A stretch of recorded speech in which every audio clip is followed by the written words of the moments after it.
what was the war of currents, and what was Tesla's role in that war of currents? The real issue here was who was going to harness Niagara Falls. Uh, you're in Israel right now, people all over the world are looking at this. Niagara Falls is the center of the power distribution here in the United States, at least in the Northeast. And, you know, in the turn of the century, in the early 1900s, late 1800s, most of the industry, most of the world was New York City, Philadelphia, Boston. And so where were the factories going to be?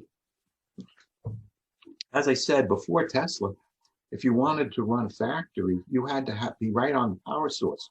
Here in New England, all the factories were along rivers. And even now, a lot of the factories, the old ones, you can still see the remnants, were next to rivers because you had to be right at the power source. So the plan was that all the factories would move up to Niagara Falls and they would all run on this great giant Niagara Falls. That was at stake. Who was going to run all the factories in the Northeast? And it was going to either be through direct current or through alternating current. So the goal was the right to harness Niagara Falls.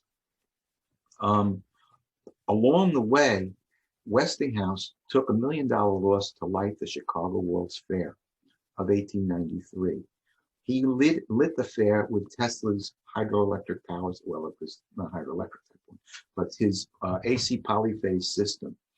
So in 1893, it was the first city ever lit by alternating current, and it proved that Tesla's system worked.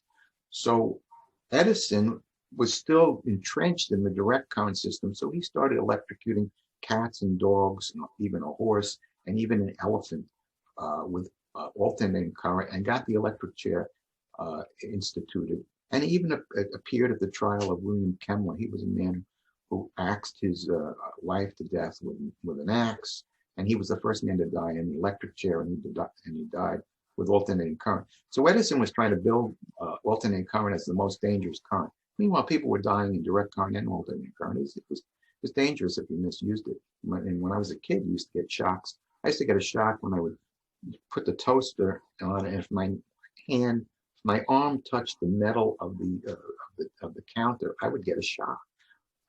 So it's dangerous if you don't know what you're doing.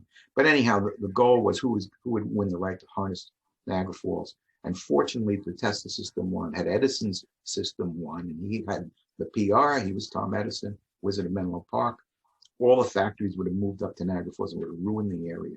But fortunately, Tesla won.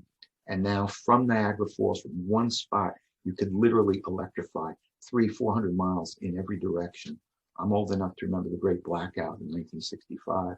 That was Tesla's system, the entire electrical grid. Even today, the electrical grid over the whole world still runs in Tesla's system because it's fundamental.